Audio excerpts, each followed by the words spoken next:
Dari proses pengecekan yang dilakukan oleh Dinas Sosial Kabupaten Muba ke sejumlah daerah pelosok, ditemukan cukup banyak anak suku dalam di Muba belum memiliki data diri.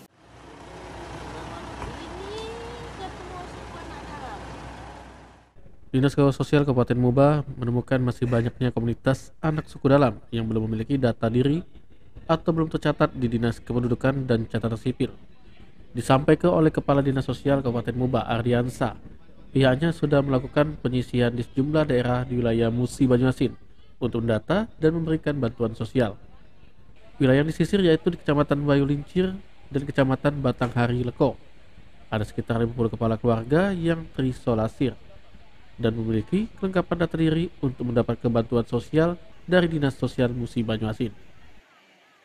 Jadi memang kami pemerintah Kabupaten Musi Banyuasin melalui Dinas Sosial yang diinstruksikan oleh Pak Bupati, Pak Priyadi, dalam rangka untuk melakukan pendataan dan sosialisasi kepada seluruh masyarakat yang ada di Kabupaten Musi Banyuasin terkait masalah pemberian pendataan dan pemberian bantuan sosial.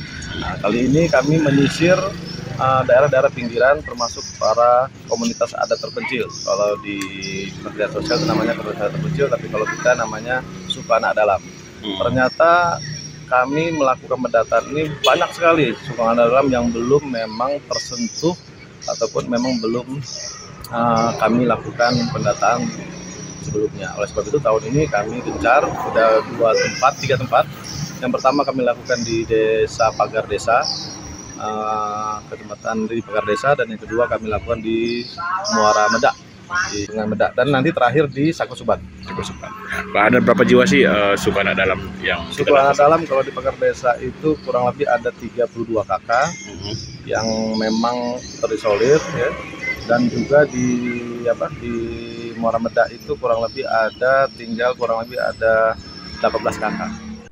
Dalam penyisiran, Pemkab Muba memberikan bantuan seadanya, karena tujuan utama dari penyisiran ialah sosialisasi dan pendataan dari anak suku dalam. Uzi Iskandar, PAL TV.